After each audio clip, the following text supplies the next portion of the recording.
ظاہری چہرہ لمبا چوڑا اور سینے پر لہرتی ہوئی لمبی داڑھی دیکھ کر جس انسان کو ایک گاؤں کا طالب علم دنیا کا سب سے بڑا عالم سمجھ بیٹھا، اصل میں اس کی حقیقت کچھ اور ہی تھی۔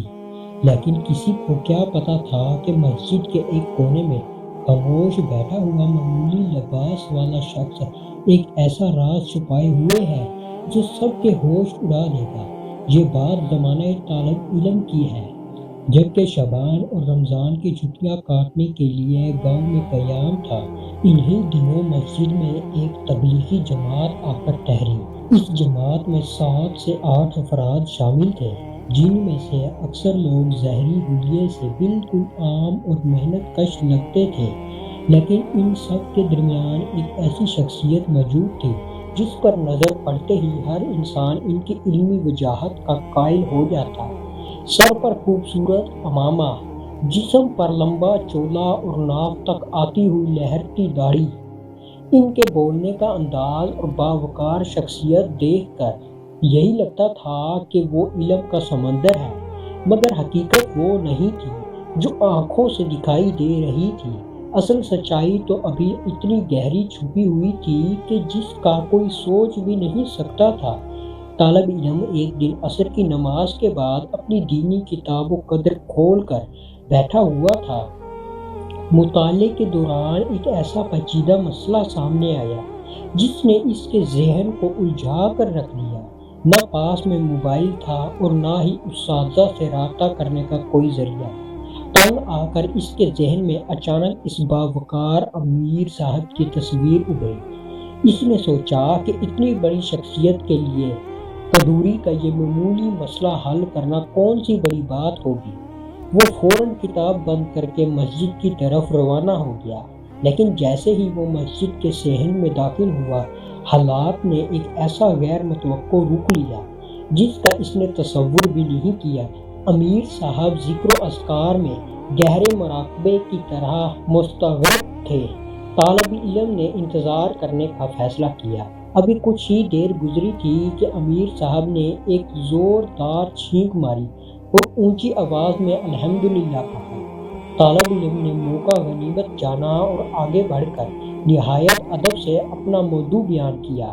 اس نے عرض کیا کہ حضور، اگر آپ کی مصروفیات میں خلل نہ پڑے تو قدوری کا ایک سخت مسئلہ درپیش ہے جس کی حل کے لیے آپ کی رہنمائی درکار ہے۔ امیر صاحب نے بڑی شفقت اور اطمینان سے پوری بات سنی اور پھر ایک ایسا جواب دیا جس نے طالب علم کو چکرا کر رکھ دیا۔ امیر صاحب بولے، بھائی توری تو میں نے دیکھی بھی ہے اور کھائی بھی ہے، مگر یہ قدوری کون سی نئی ڈش ہے؟ خیر آپ تکلیف نہ کریں، کل دوپہر کا کھانا ہمارے ساتھ ہی کھا لیں۔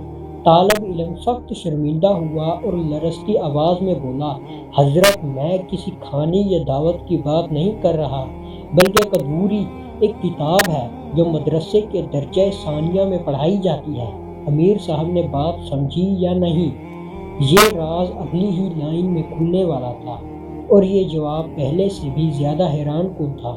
امیر صاحب مسکرا کر بولے، اچھا، اگر ثانیہ کوئی چھوٹی بچی ہے تو اسے مغرب کے بعد لے آنا تاکہ اسے بالمشافہ مسئلہ سمجھا دیا جائے، اور اگر وہ کوئی بڑی خاتون ہے تو تم خود سمجھ کر جا کر اسے سمجھا دینا۔ طالب علم کو اب شدید کوفت ہونے لگی۔ اس نے بتکلیف مسکراتے ہوئے کہا، حضرت میں کسی لڑکی کی نہیں، مدرسے کی دوسری کلاس یعنی درجہ ثانیہ کی بات کر رہا ہوں۔ یہ سنتے ہی امیر صاحب کے چہرے پر تذبذب پھیل گیا اور وہ بات ٹالتے ہوئے بولے، خیر بیٹا جو بھی ہے، تم مغرب کے بعد آنا، تمہارا مسئلہ حل ہو جائے گا۔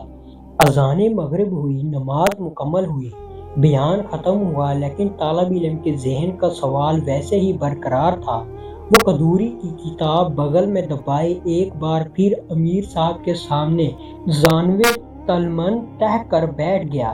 اب دونوں ایک دوسرے کی خاموشی سے گھور رہے تھے، لیکن آنے والے چند سیکنڈز میں ایک ایسا دھماکہ ہونے والا تھا جو طالب علم کی زندگی بھر کی سوچ بدل کر رکھ دینے والا تھا۔